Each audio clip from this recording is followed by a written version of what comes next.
Overpaying for anything sucks, especially socks, so why pay $45 for a single pair of grip socks when you can spend less than half?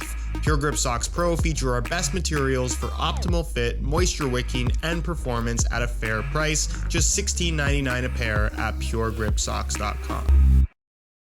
Well, what has been the worst kept secret in new football boot history over the last 2 weeks, the Adidas X SpeedPortal is finally here, as unveiled by Rick and Morty for some reason.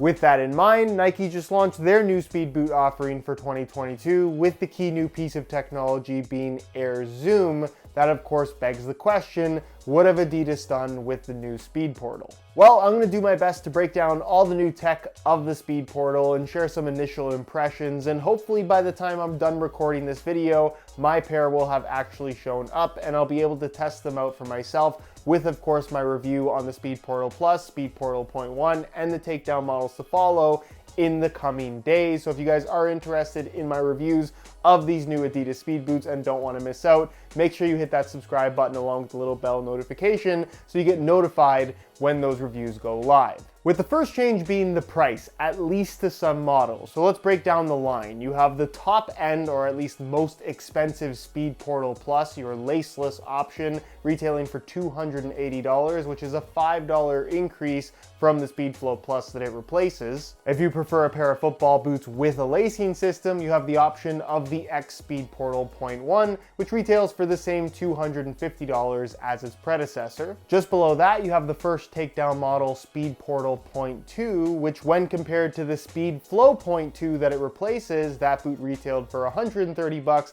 The new one has gone up in price considerably, now retailing for $150. And then as second tier takedown models, you have the Laceless SpeedFlow.3 retailing for $100 and the Lace SpeedFlow.3 retailing for $80. All of which, by the way, you can get below their normal retail prices by way of some exclusive SR4U coupon codes by checking out the new releases page on my website, which will be the first link down below. So starting with the uppers and focusing more on the two top end models in the SpeedPortal Plus and SpeedPortal.1, the upper material is now called SpeedSkin 2.0, which if you look at these new uppers, they're definitely similar to the SpeedFlow models that they replace in that it's still a textile-based synthetic material with a polyurethane top layer. So in terms of overall feel and touch on the ball, I'm expecting them to be thin. I'm expecting them to have some level of pliability that maybe isn't exactly the same as the previous generation, but hopefully similar. Although what I'm hearing, based on my good buddy J-Mike from Unisport, is that the boots have trended more towards a slightly more rigid, plasticky feel to the upper, which is great in one way, in that if you look at the SpeedFlow.1, as awesome as that upper feels against your foot, the slight elasticity of it does make it, I don't want to say lacking in terms of responsiveness, but it's certainly not as secure feeling as other speed boot options. So it's possible that the slightly stiffer feel to this new upper will benefit overall performance, but also perhaps take away from the overall comfort of the boot. Until I've actually tried them myself though, that's really difficult to comment on. They've also added some form of micro texturing on the surface of these football boots. It doesn't appear to be overly significant in terms of where it's positioned, and honestly, I don't expect it to be that impactful on the overall experience in terms of feel, touch, or grip on the ball. What is happening across the top of the foot, however, I think is pretty interesting in that it is kind of the usual suspect from Adidas in that both the SpeedPortal Plus and SpeedPortal.1 are filled in with prime knit across the top of the foot that I'm assuming is fully elasticated. On the .1, it doesn't matter all that much because you have a standard lacing system to hold everything in place. On the Plus model, however, it is fully exposed prime knit, which does differ quite significantly from the last several generations of laceless Adidas X models. And if it's anything to go off of in terms of the history of laceless boots from Adidas, mainly the Predator series, which has had a lot of exposed prime knit laceless systems, the lockdown from those boots hasn't been all that great. So I'm hoping that there's more to this laceless system other than literally just some elasticated material wrapping across the top of your foot. I'm not sure if there's anything internal. Adidas haven't mentioned anything, so the lockdown and general fit of this new laceless boot is definitely called into question, especially given that they have appeared to mess around with the shape when compared to the SpeedFlow models they replace. Which is a really interesting choice, particularly with the laceless model, because I really feel like the SpeedFlow Plus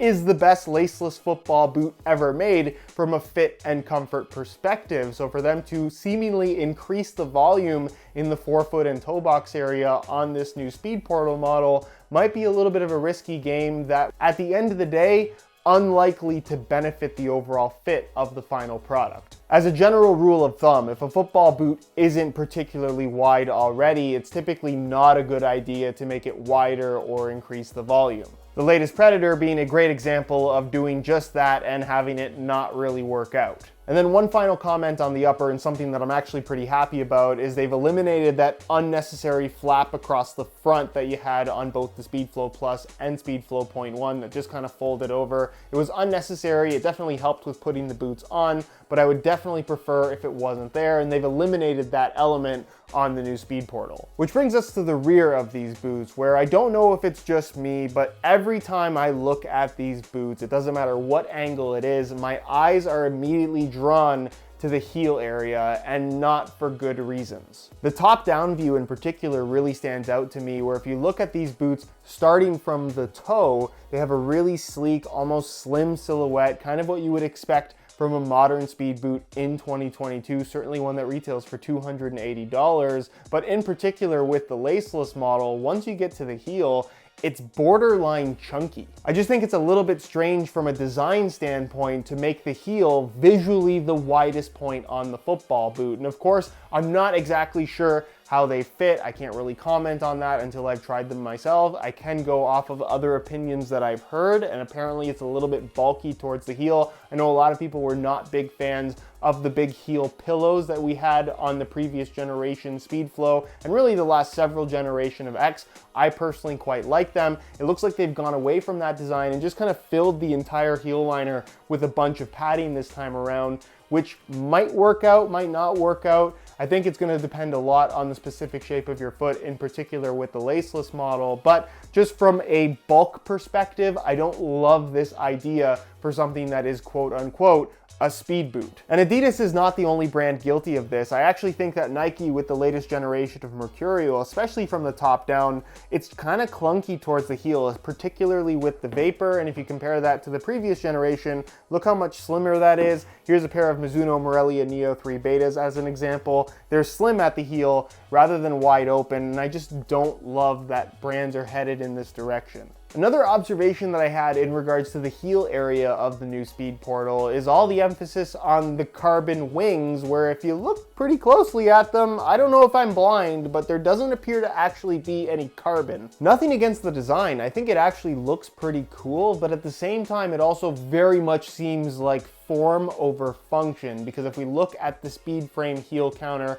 of the previous generation SpeedFlow, which is very closely modeled off of the SprintFrame sole plate and heel counter originally introduced in 2010 on the F50 Adi Zero. This is basically just the back part cut off to give you these aggressive wing shapes, but then in order to kind of have that extra part that you've cut out filled in, they needed to put an internal heel counter. So effectively, you're left with an internal heel counter with extra pieces of plastic on top, where I really question how much those extra pieces of plastic are actually doing anything more so than just adding extra material, weight, and bulk to the heel of the football boots. I'm all for external heel counters. I don't mind an internal one either, but a combination of the two on one pair of football boots, in my opinion, doesn't make a lot of sense. Which brings us to the base of these boots, which in my opinion is the most impressive and exciting aspect of the SpeedPortal, and that is the new completely redesigned SpeedFrame construction, where instead of just featuring a Carbitex plate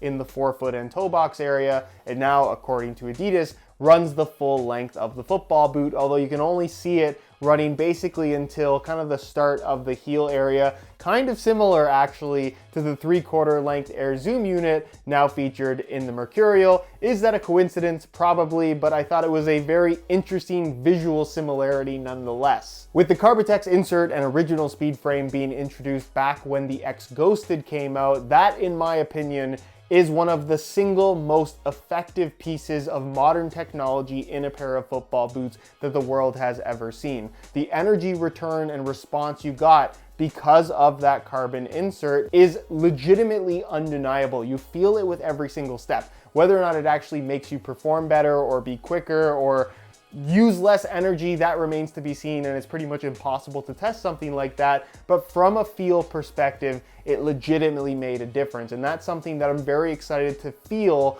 on this new SpeedFrame with this new Carbitex insert, and that it seems like there's just more carbon, which I would assume would allow for a company like Carbitex in partnership with Adidas to tune in even more of a responsive feel.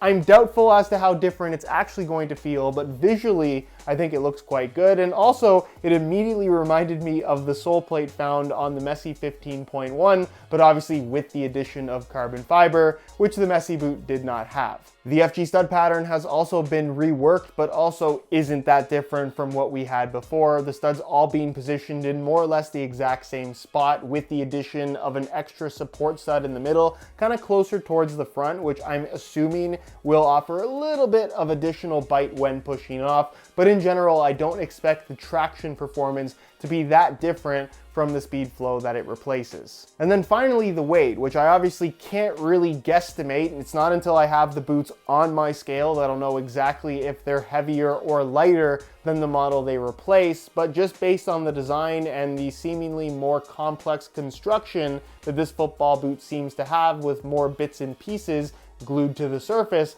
I'm kind of anticipating the SpeedPortal to gain some weight coming from the SpeedFlow, which is never really a good thing. Although I kind of anticipated the latest Mercurials weighing more than the previous generation, and it ended up being the opposite. So I don't want to judge it too hard here, but I am kind of expecting these to be a little bit heavier than they were before, which is typically not a great thing in the speed category. Those are my thoughts. Let me know yours down in the comments, and look out for more reviews and comparisons on the new SpeedPortal coming very soon to this channel. Thanks for watching, and we'll see you in the next one.